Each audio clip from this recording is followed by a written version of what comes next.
on Ukraine, what was the president's response to this U.S. assessment that a Russian invasion of Ukraine could kill 25 to 50,000 civilians and cause a humanitarian crisis that would end up with 5 million refugees?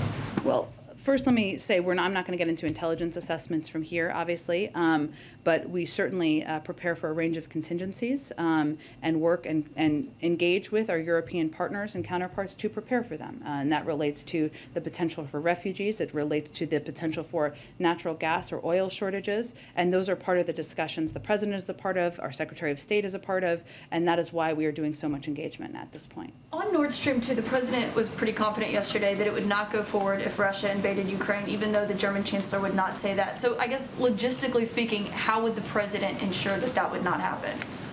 I'm just not going to get into more specifics from here, but I can assure you that that is a commitment and one we will deliver on. Would that include sanctions on anyone or any company that does business with the pipeline? What does that look like? I understand why you're asking. I just don't have more details I can outline from here at this point. In hindsight, does he regret waiving sanctions on the company behind Nord Stream 2 as the administration did last year? Well, Nord Stream 2 is not operational at this point in time.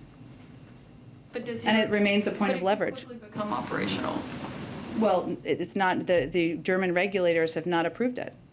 So it's not operational. It hasn't been. So I don't think we're looking in the rearview mirror. I think we're looking at it as a point of leverage with the Russians. But I guess the question is that Putin has been quite aggressive in his stance with Ukraine. He's amassed over 100,000 troops on their border. He clearly is seeking to use leverage over them.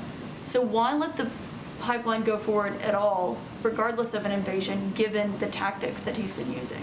Well, again, I would say that there's a disagreement. I'm not sure this is what you're asking, but between us and some in Congress who suggest that that sanctioning Nord Stream 2 now would be effective. We don't agree. We believe that it is a point of leverage and that making clear it will not proceed if Russia invades is a point of leverage. That's why we're proceeding on the path we are. We don't think that approach would work.